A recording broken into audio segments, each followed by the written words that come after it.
Today, I have the pleasure of speaking with Ali Haji from American Tungsten. Ali, one of the most watched and talked about stocks in the stock market here in Canada. When I saw you at PDAC, your deal was 35 million that you had closed, and the most recent news release I saw said it's now a $40 million financing. Can you please provide an update? I would love to. And Tracy, great to see you at PDAC. We announced 20 million the morning of PDAC, the Monday morning of PDAC. We had interest for about 55 million that we had to pare back. We decided to go with 35 million and then took down the over-allotment option to bring us to 40. That closed on March 18th, so we're very happy to have that completed by Stifel, Canaccord, and some other institutional partners. We brought on additional institutional shareholders to the story, which has, of course, been the remit or narrative that I've hoped to succeed upon. So we do have a strong retail base, and now we have an even stronger institutional base on our cap stack. Why do you think people are so interested in getting involved in American Tungsten? I think the narrative with respect to being the first producer in North America since 2015 certainly resonates. You have to look at the grade that we have at IMA with our tailings at 0.25, which is about 0.05 higher than the global average in terms of tungsten production.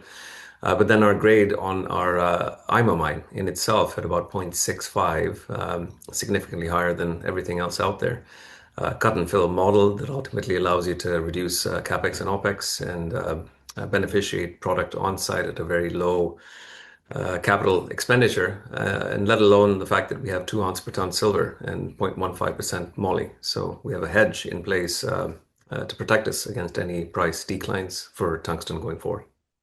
And of course, it's probably the steady stream of news. I counted more than 7 news releases this last month. How about we start with the news release you put out today, which I read about silver? Thank you. Of course, yeah, in terms of mineralization, there's been a fair bit of drilling on the project, and I think that's what differentiates us from our peers. It's a brownfield project with an inferred resource that's historical.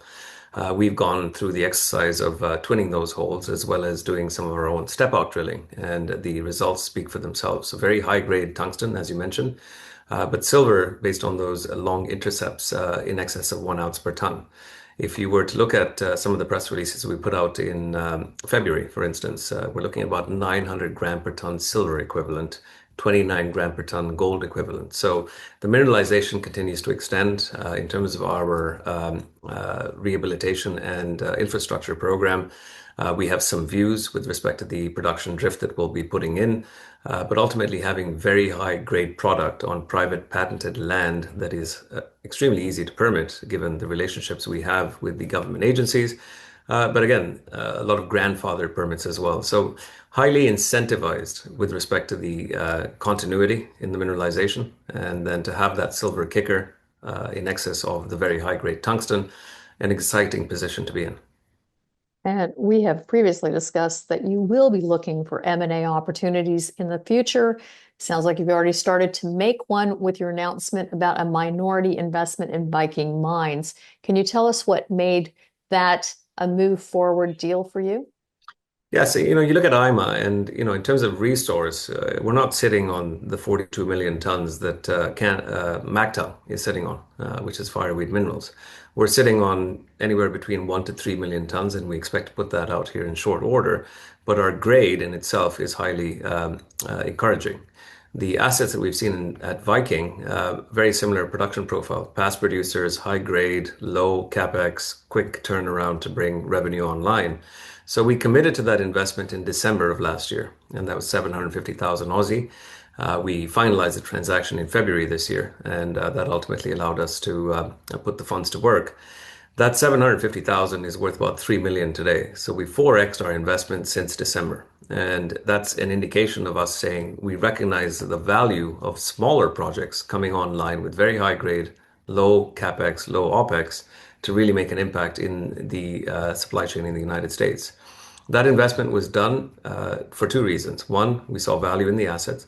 And the second reason there is we look to act as advisors to ultimately replicate the production profile that we have at IMA through American Tungsten, and with the potential optionality to bring in feedstock to what we are building in Patterson, Idaho, as a processing hub for high-grade tungsten and ultimate concentrate production. So let's just go back to your production timeline, because that's obviously what everybody is watching. Who is going to be the first racehorse to produce tungsten in the United States? Can you give us an update on how you are doing in moving the company towards production?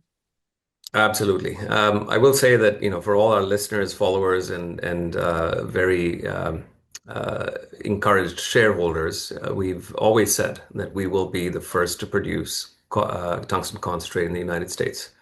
And I will unequivocally say that we're well on track to deliver on that promise.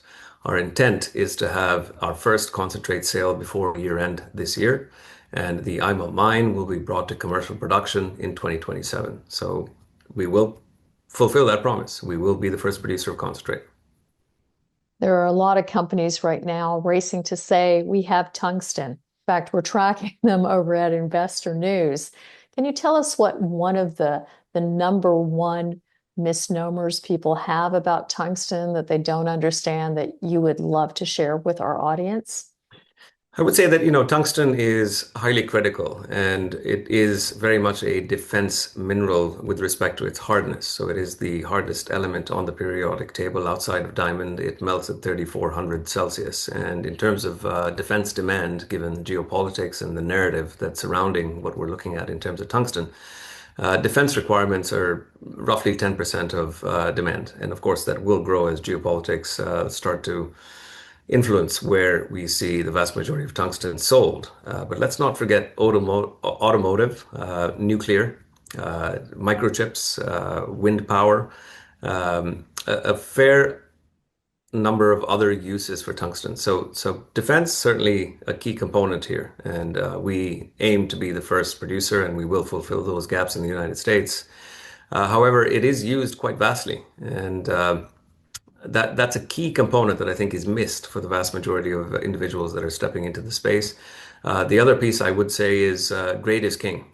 And much like gold or silver, high grade translates to higher margins, higher profitability, and a quicker path to production. And the advantage that American Tungsten has is very high grade, as well as the silver and moly kicker.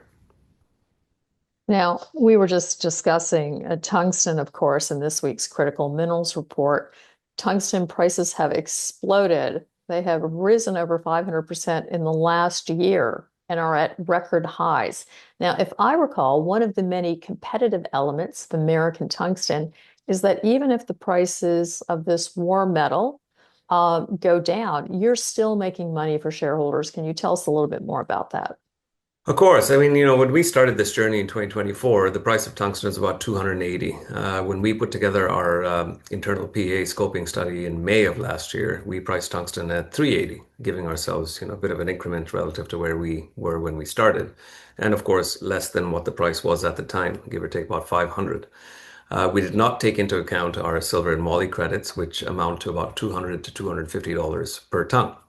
And so at about 480, we're more than profitable. And if anybody's been following the news in terms of APT pricing, as of this week, we're touching about 3,400. So at 480 tungsten, American Tungsten is highly profitable, not including our silver and moly. At 3,400 that we sit at today, significantly more profitable than perhaps any other mine in the world.